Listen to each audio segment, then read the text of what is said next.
Good morning my dear students. Periodic table का अगला lecture देखते हैं।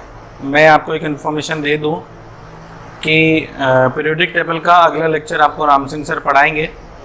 उसका कुछ थ्योरेटिकल पोर्शन था तो वो मुझे पूरा कराना है। उसके बाद अगला जो लेक्चर है पीरियोडिक टेबल का वो राम सिंह सर कराएंगे। मैं फिजिकल ही लेने वाला हूँ, तो आप इस बात का ध्यान रखें। तो पीरियोडिक टेबल का अगला लेक्चर हम देखते हैं।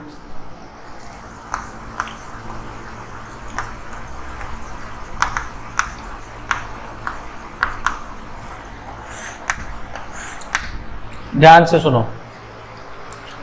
अब इसमें आज थोड़ा जो पोर्शन है समझने का ज़्यादा है, मतलब आज का जो पॉइंट है वो क्या है।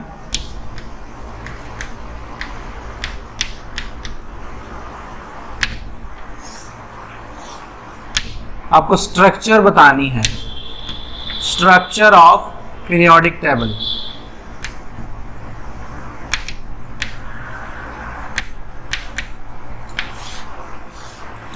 देखिए, जब हम पीरियोडिक टेबल पढ़ते हैं तो सबसे इम्पोर्टेंट चीज क्या है कि हर एलिमेंट का, जितने भी एलिमेंट पीरियोडिक टेबल में है, मुझे हर एलिमेंट का पोजीशन क्या है ये पता होना चाहिए। वो कौन से पीरियड में है, वो कौन से ग्रुप में है, मतलब कि वो कौन से आवर्त में है और कौन से वर्ग में है। तो इसको थोड़ा हम समझेंगे। देखो, आपने कहा था कि जो पीरियोडिक टेबल है उसमें सबसे पहले एस ब्लॉक होता है। एस ब्लॉक में इस तरह से फर्स्ट ए और सेकंड ए वर्ग होते हैं, जिसे IUPAC वाले में पहला वर्ग और इसे दूसरा वर्ग कहेंगे। ये फर्स्ट ग्रुप है, ये सेकंड ग्रुप है। इसमें 7 आवर्त होते हैं।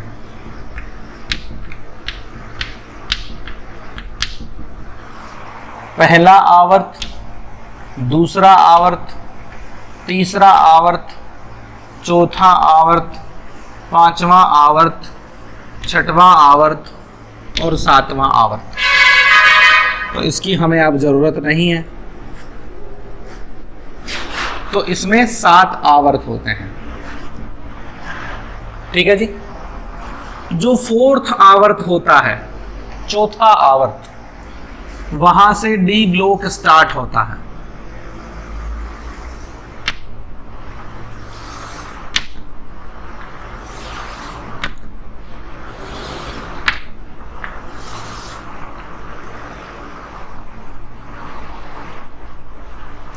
इसमें D1 से लेकर के D10 तक विन्यास होते हैं।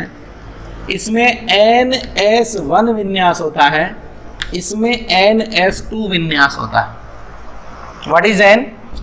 N क्या है? आउटर मोस्ट सेल है।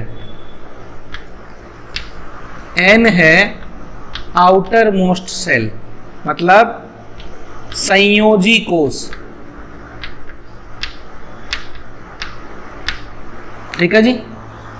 या फिर मैं कहूं बाह्यतम कोष। ठीक है। तो यहां पर जो विन्यास होते हैं ये N-1D से 1D1 से 10 तक होते हैं। ठीक है जी। मतलब यहां पर 10 वर्ग होंगे।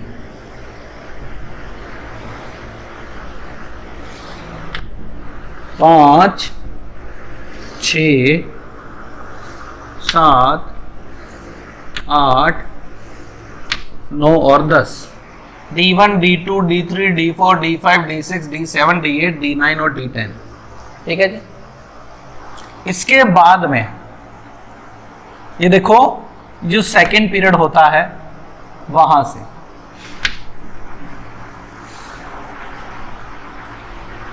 एक वर्ग, 2 वर्ग,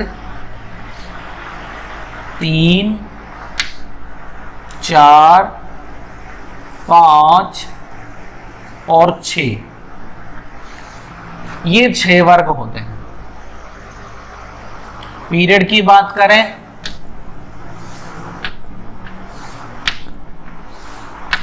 तो ये आपके पीरियड हो गए, सेकंड पीरियड, थर्ड पीरियड और ये फोर्थ पीरियड। तो सेकंड हमने थोड़ा ऊपर बना दिया है, तो इसकी लाइन को थोड़ा ठीक कर देते हैं इस तरीके से, ठीक है जी। अब यहां पर एक हीलियम नाम का एलिमेंट है अलग से, जो यहां नहीं है, ठीक है जी। ये वाला जो वर्ग है, तीसरा वर्ग, इस वर्ग के यहां से मतलब 6वां आवर्त और 7वां आवर्त,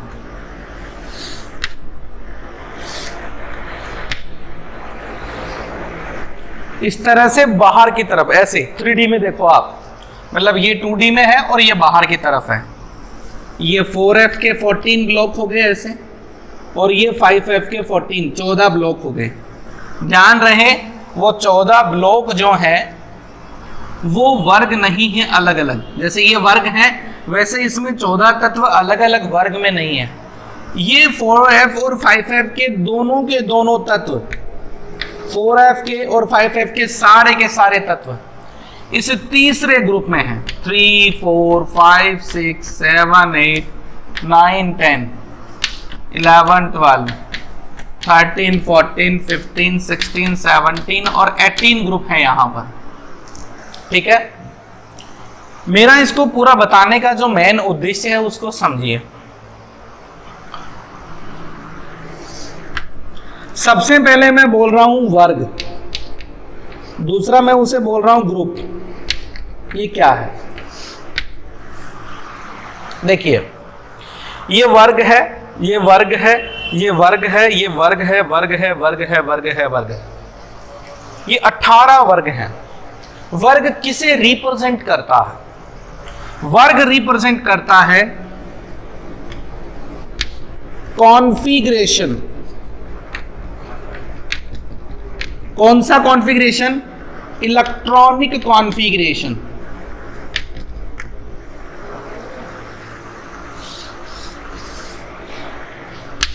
ठीक है जी। ऑफ आउटर मोस्ट सेल,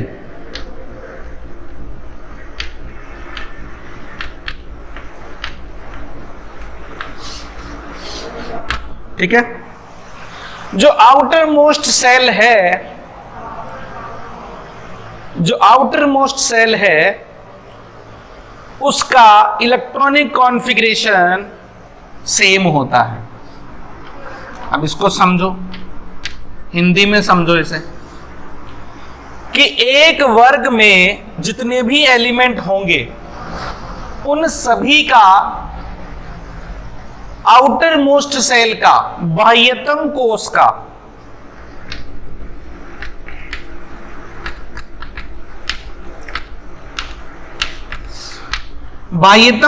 का इलेक्ट्रॉनिक विन्यास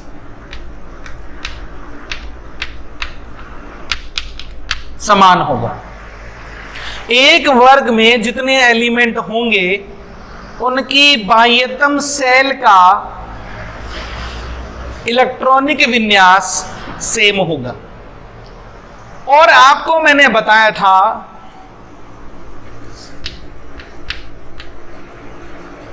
यही रीजन है पीरियोडिसिटी का। आवर्तता का जो कॉज है, आवर्तता का जो कारण है, वो कारण क्या है कि बाह्यतम कोश में समान इलेक्ट्रॉनिक विन्यास आते हैं, सिमिलर इलेक्ट्रॉनिक कॉन्फ़िगरेशन आते हैं। इस वजह से वो सारे एलिमेंट जो एक ग्रुप में होते हैं उन सब की एक निश्चित अंतराल के बाद पुनरावृत्ति होती है और वो समान गुण दर्शाते हैं। क्यों दर्शाते हैं? क्योंकि उनके बाह्यतम कोश में इलेक्ट्रॉनिक कॉन्फ़िगरेशन इलेक्ट्रॉनिक विन्यास समान होता है। ठीक है जी, पहली बात। जैसे अब थोड़ी सी मैं पीरियड की बात भी कर लेता हूं, उसके बाद आते हैं। देखो, पीरियड हमें इंफॉर्मेशन देता है आउटर मोस्ट सेल की। पीरियड जो आवर्त है ये हमें बताता है कि फला एलिमेंट में बाह्यतम कक्षा है, आउटर मोस्ट सेल है। मतलब अगर तीसरे आवर्त का तत्व है तो उसकी बाह्यतम सेल या बाह्यतम कक्षा, आउटर मोस्ट सेल तीसरी होगी। ठीक है। अगर कोई चौथे पीरियड का तत्व है, फोर्थ पीरियड का एलिमेंट है, तो उसकी आउटर मोस्ट सेल चौथी होगी। ठीक है जी। तो अगर मुझे किसी एलिमेंट का पोजीशन पता है तो मुझे यह भी पता चल रहा है कि उसका बाह्यतम कोष कौन सा है, पहली बात, और उसके बाह्यतम कोष का इलेक्ट्रॉनिक विन्यास क्या है। जैसे अब इस पे बात करेंगे। तो पीरियड मुझे क्या बताता है? पीरियड मुझे बताता है उसकी आउटर मोस्ट सेल की इंफॉर्मेशन। सुनते जाओ। तो साहब इसमें पहली हीलियम में और इस जगह में हाइड्रोजन होता है। अभी हम हीलियम भी यहां नहीं दिखाएंगे, यहां हम कुछ और दिखाना चाह रहे हैं। ये फर्स्ट पीरियड हो गया, पहला आवर्त, ये दूसरा आवर्त, ये तीसरा आवर्त, ये चौथा आवर्त, ये पांचवा, ये छठवां, ये सातवां और ये आठवां आवर्त। ठीक है। अब आपको ध्यान क्या देना है, ये पहला आवर्त है तो इसका विन्यास होगा 1s1 और इसकी बाह्यतम कक्षा होगी पहली। ठीक है जी। ये यहां से उठा के यहां रखा हुआ है सिमिलर प्रॉपर्टी के कारण। हीलियम का पोजीशन गलत है पर हमने रखा हुआ है। इसका विन्यास होगा 1s2। ये पोजीशन होती तो 1s2 ही तो होता। तो इसका जो बाह्यतम विन्यास है 1s2 है। वैसे तो इसका जो सारा विन्यास ही 1s2 है, तो बाह्यतम भी यही हो गया। अब अगर मैं दूसरे आवर्त में आता हूं तो दूसरे आवर्त में इसका विन्यास होगा 2s1, इसका विन्यास होगा 2s2। ठीक है जी। ये विन्यास है s1 और s2, इसीलिए ये s ब्लॉक में रखे गए हैं। जिस भी एलिमेंट का अंतिम इलेक्ट्रॉन जिस उपकोष में जाता है वह उसी ब्लॉक का तत्व होता है। अगर मेरा आखिरी इलेक्ट्रॉन s उपकोष में जाता है तो वो s ब्लॉक का तत्व होगा। अगर मेरा अंतिम इलेक्ट्रॉन d उपकोष में जाता है तो वह d ब्लॉक का तत्व होगा। अगर मेरा अंतिम इलेक्ट्रॉन f ब्लॉक में जाता है, f उपकोष में जाता है, तो f ब्लॉक का तत्व होगा। अगर मेरा अंतिम इलेक्ट्रॉन p उपकोष में जाता है तो p ब्लॉक का एलिमेंट होगा। तो अब देखते जाइए, यहां विन्यास क्या होगा? 3s1 3s2, यहां विन्यास होगा 4s1 4s2, यहां विन्यास होगा 5s1 5s2, यहां विन्यास होगा 6s1 6s2, यहां विन्यास होगा 7s1 7s2। ठीक है जी। तो ये सारे के सारे इनके बाह्यतम कोष के विन्यास थे। आगे देखते जाओ। फिर मैं इससे बताऊंगा कि ये जो स्ट्रक्चर बनी वो ऐसी क्यों बनी, वो देखते जाइए। और आपको अगर ये भी आइडिया लगाना हो कि अगर जी उपकोष भी डिस्कवर होता है तो पीरियोडिक टेबल का कैसा आकार होगा, ये भी आप आइडिया लगा पाएंगे। अब देखो, S के बाद में यहां पर आ गया 3d1। ध्यान रहे, n-1d। अगर n का मान 4 है, n बाह्यतम कोष 4, आवर्त बता रहा है 4, अधिकतम मान जो आवर्त का होगा वो उसकी बाह्यतम कक्षा को बताएगा। ठीक है जी।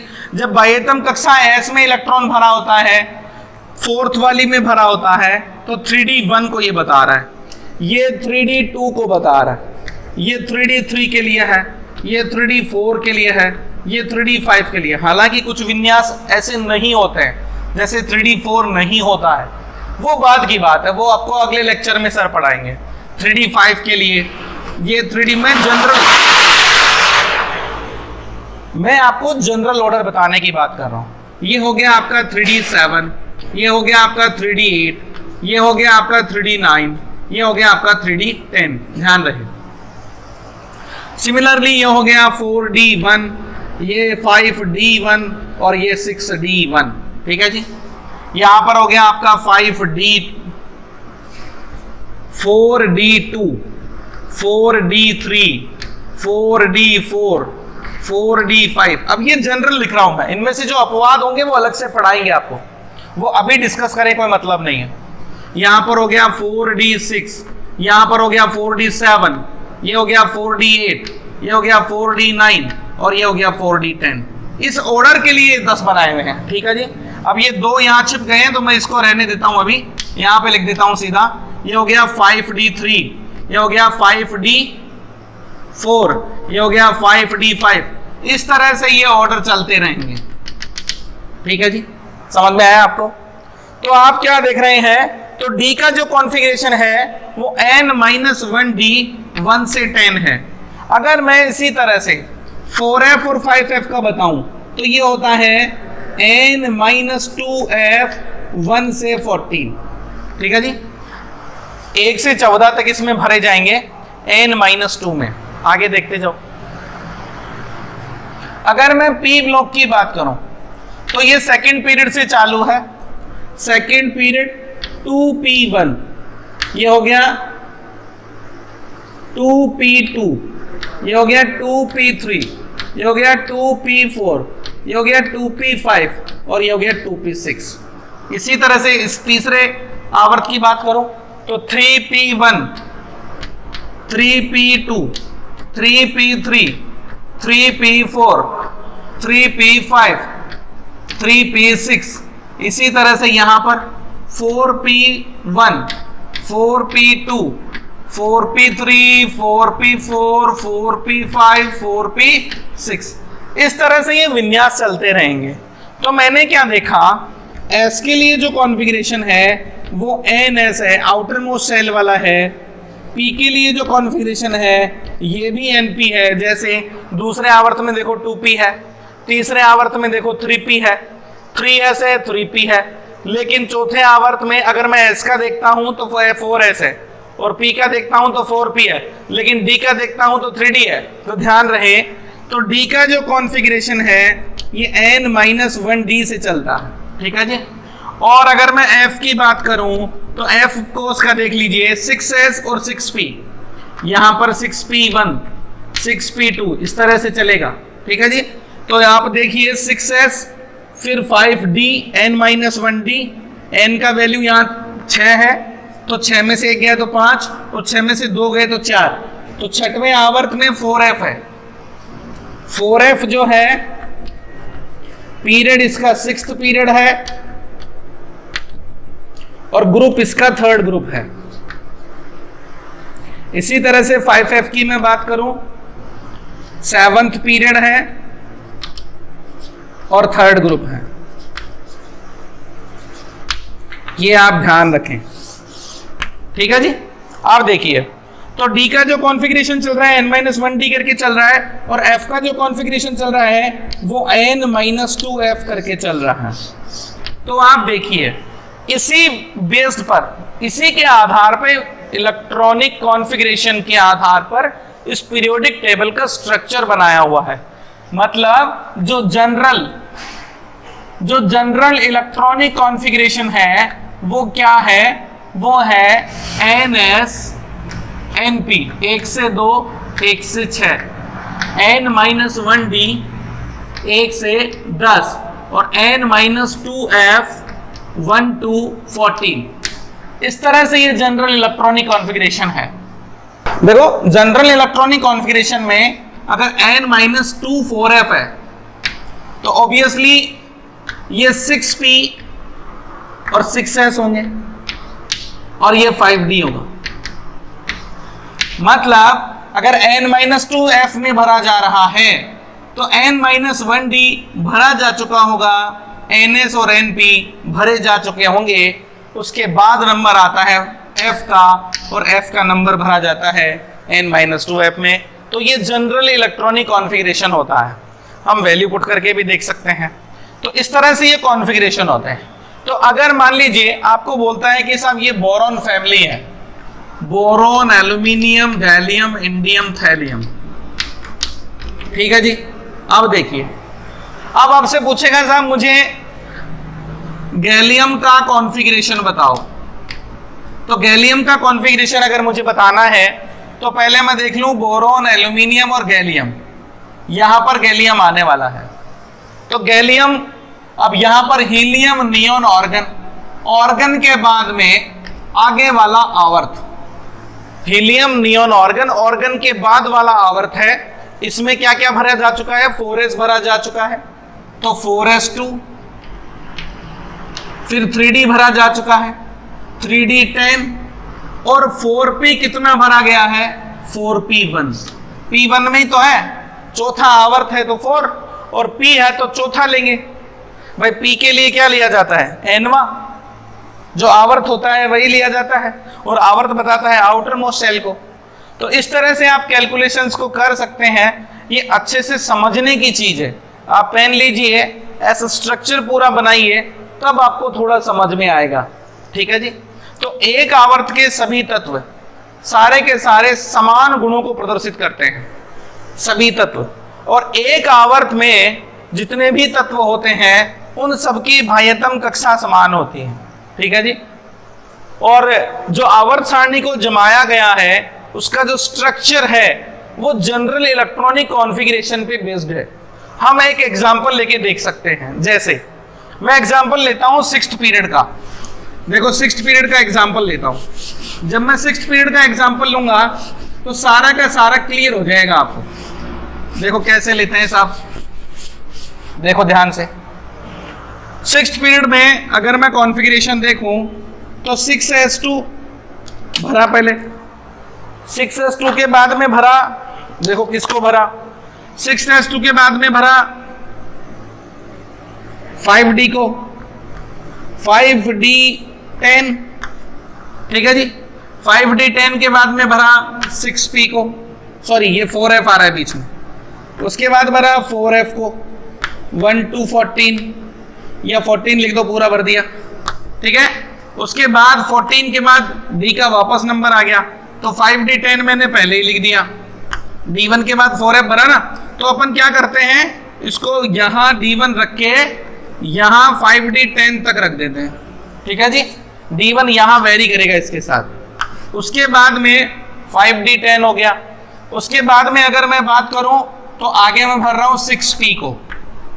तो अगर इन सारों को देखा जाए तो पीरियड के अनुसार n की वैल्यू है 6, n-1 की वैल्यू होगी 5 और n-2 की वैल्यू होगी 4। तो यहां से जनरल इलेक्ट्रॉनिक कॉन्फ़िगरेशन अगर मैं देखूं तो ये हो गया ns2। f के लिए देखूं तो n-2f 14, 1 to 14 तक आएगा और ये 1 to 1 से 2 तक आएगा।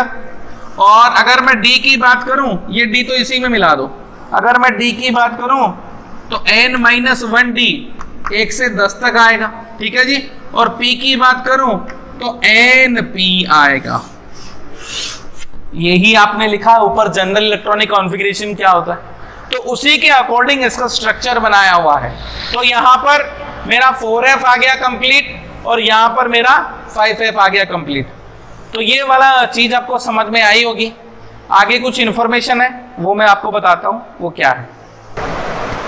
तो अगला इंफॉर्मेशन देखो, अगला इंफॉर्मेशन नंबर 1, CuAgAu। ये कॉइन मेटल है, सिक्का धातु। ठीक है जी। अगला देखो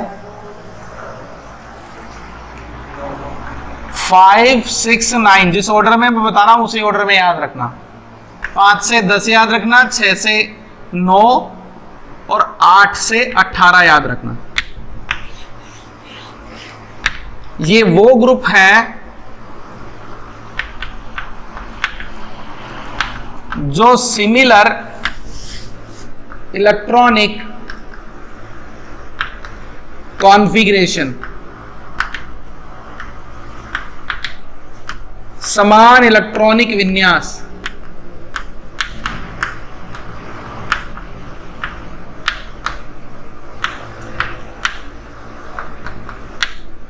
ये नहीं रखते हैं, ये अपवाद हैं।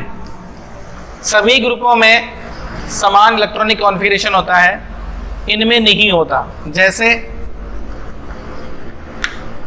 Ni, Pd, Pt, ठीक है जी। इन तीनों का विन्यास डिफरेंट डिफरेंट होता है। इसमें 3d8 4s2 होता है, ठीक है जी। इसमें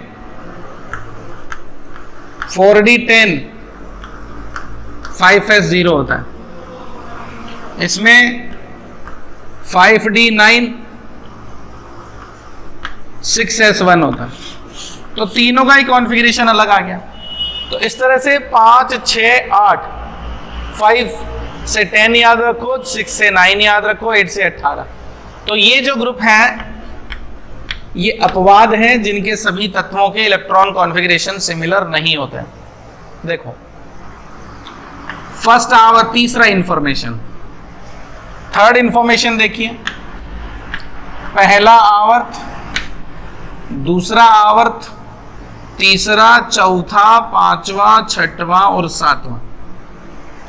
देखिए अगर मैं सातवें आवर्त की बात करूं तो ये अपूर्ण है, इनकम्प्लीट, ठीक है जी। 5 और 6 रहने दो, 5 रहने दो, 6 वाला। 6 के अंदर 4f आता है, तो इसे मैं बोलूंगा लॉन्गेस्ट पीरियड। इसे लॉन्गेस्ट क्यों बोला गया? क्योंकि सातवां अपूर्ण है, दीर्घतम आवर्त, ठीक है जी। अब आता है पहले का, शॉर्टेस्ट, लघुत्तम आवर्त। टर्मिनोलॉजी है, पूछ ले कभी, ये है। फोर्थ और फिफ्थ जो है ये लॉन्ग पीरियड है, दीर्घ आवर्त है। और 2 और 3 शॉर्ट पीरियड हैं, लघु आवर्त है। ये इनकी टर्मिनोलॉजी है जिससे आप याद रखेंगे। अगला देखो, 3 पॉइंट हो चुके हैं। फोर्थ पॉइंट, पीरियड नंबर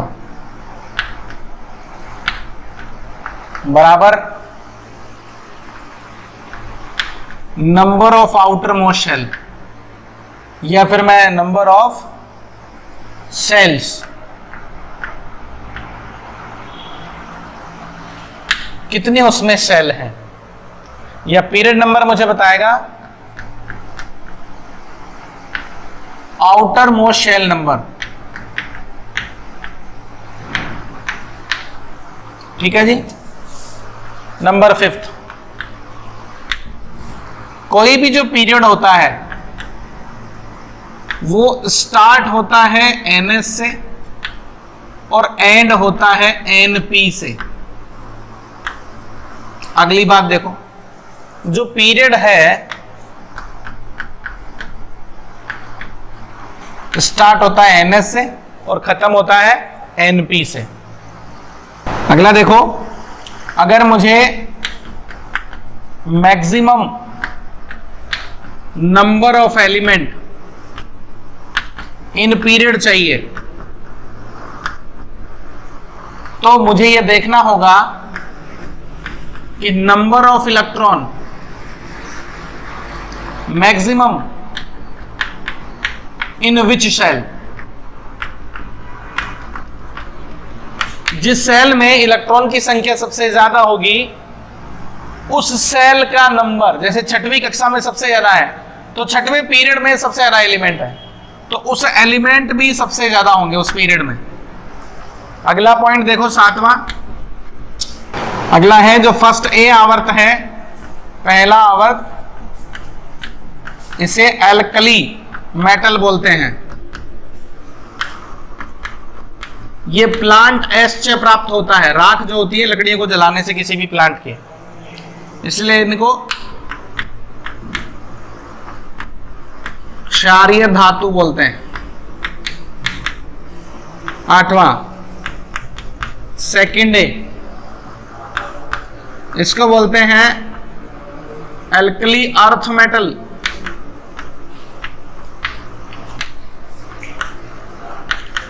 क्षारीय मृदा धातु, ठीक है। और ये हमें कहां से मिलता है? अर्थ ऑक्साइड, मिट्टी में जो ऑक्साइड्स होते हैं वहां से हमें मिलता है ये। अगला पॉइंट है 5th ए, 6th ए, 7th ए। ये है हेलोजन फैमिली।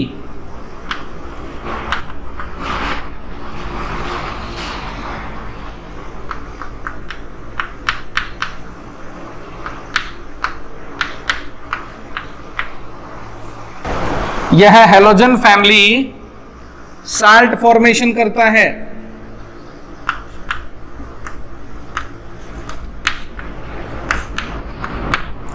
देखिए अब मैं बात करता हूं 6th ए की। 6th ए जो फैमिली है चेलकोजन family,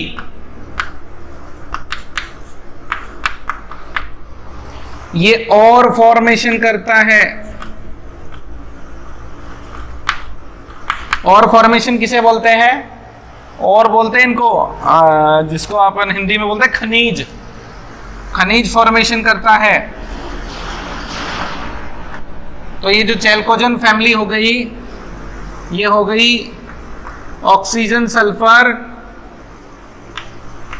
SeTePO, selenium, tellurium, polonium, ठीक है जी। 5th ए देखिए, 5th ए जो है ये निकोजन फैमिली है।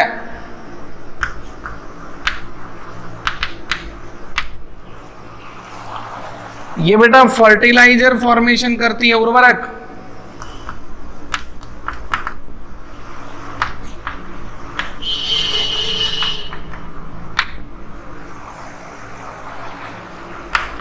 Nitrogen, phosphorus, ESSBBI, arsenic, antimony, bismuth. आगे देखो अगला पॉइंट, लैंथेनॉइड प्लस लैंथेनम,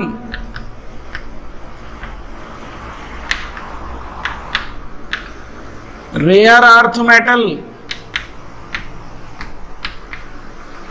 मुश्किल से मिलते हैं इसलिए रेयर अर्थ मेटल। अगला पॉइंट CuAgAu,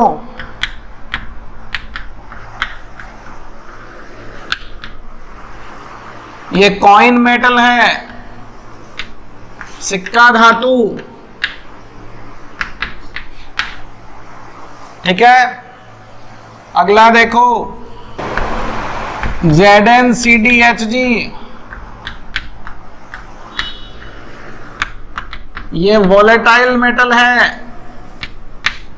वाष्पशील धातु। अगला देखो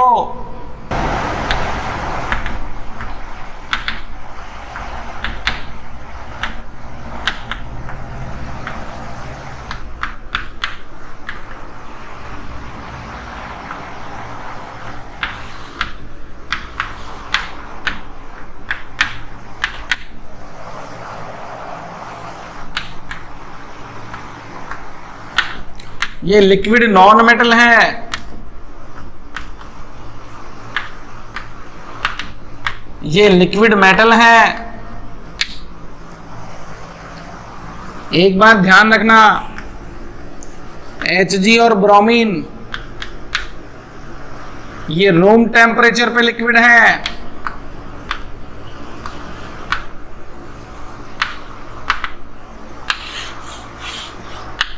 ठीक है, अगला देखो, मेटेलॉइड। ठीक है, सी गैस सब थे पो। ठीक है, ये सब मेटेलॉइड है। नोट देखो,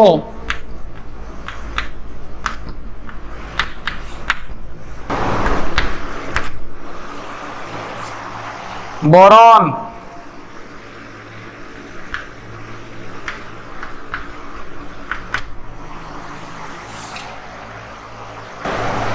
बोरॉन PO80,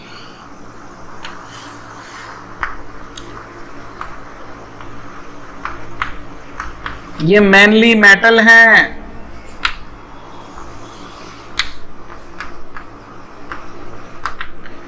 ये मेनली नॉन मेटल है। मिला के पूछा जाए, दोनों मेटेलॉइड हैं। आंसर करते वक्त ध्यान रहे, इसका मतलब एक और आ गया 80 जो इनके अलावा है, जिनके मैं गोला लगा देता हूं, SI GE AS SB, ठीक है जी, और TE, जिनके सभी के मैंने गोला लगाया है। ये यूनिवर्सल मेटेलॉइड हैं। मेटेलॉइड को हिंदी में बोलते हैं उपधातु।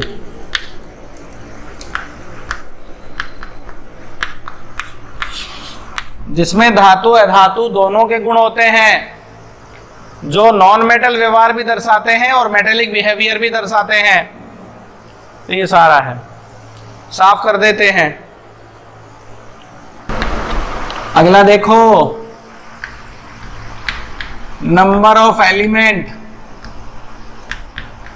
इन ब्लॉक।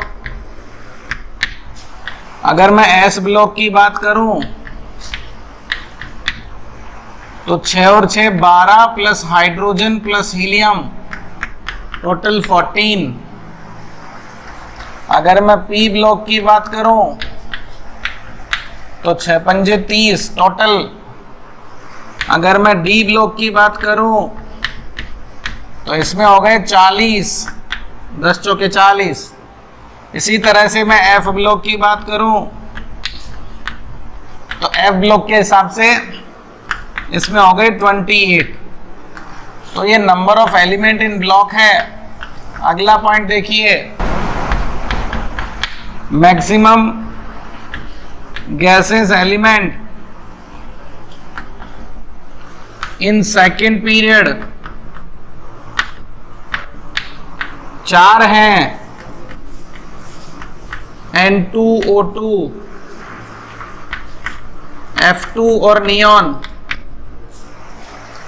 अगला पॉइंट देखिए,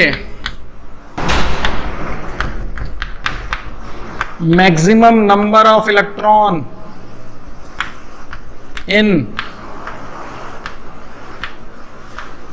outer most shell equals to 8, N-1 shell equals to 18, N-2 shell equals to 32। ये ट्रेड हम देखते हैं जैसे 6th पीरियड,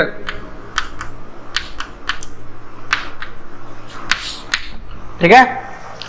अगर 6वां आवर्त वहां होता है तो उसमें 32 एलिमेंट आ जाते हैं टोटल जब n-2 फिल होता है।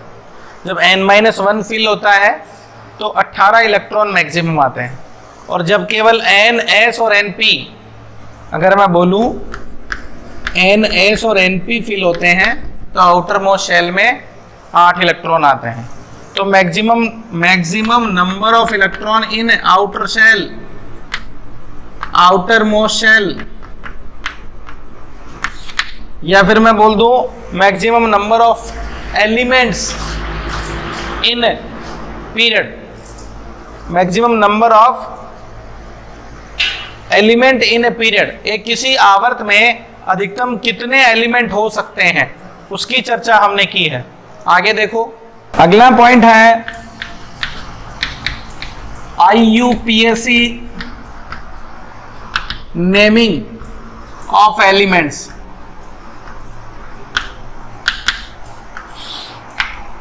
जिसका एटॉमिक नंबर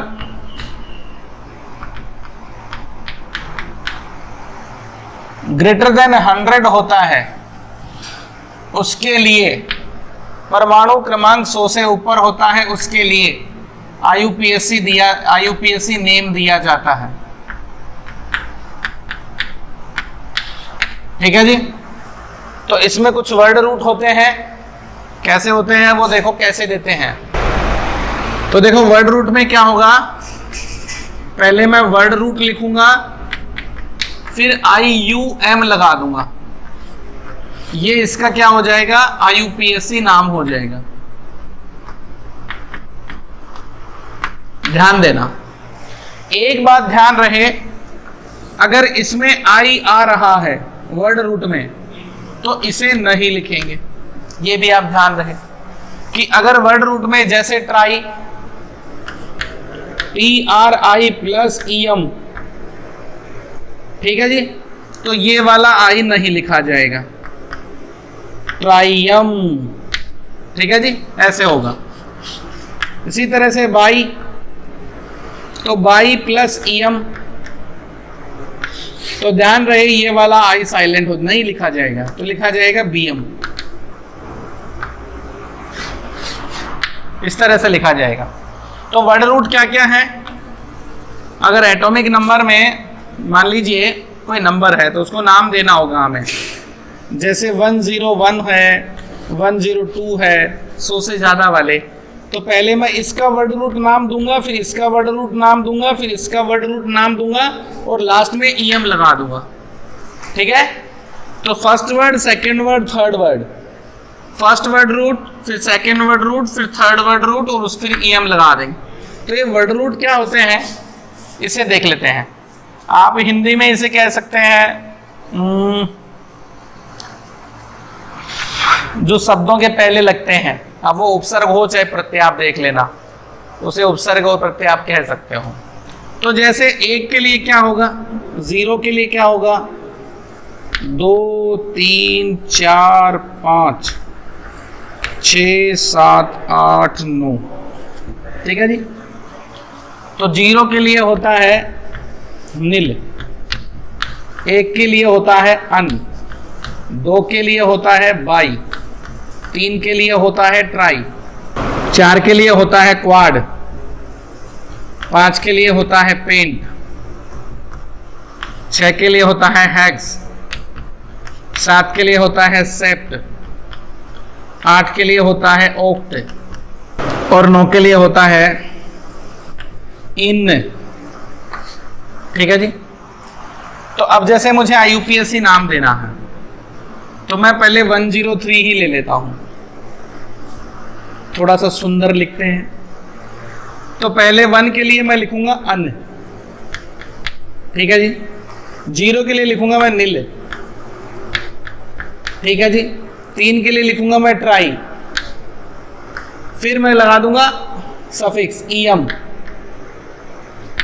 ठीक है।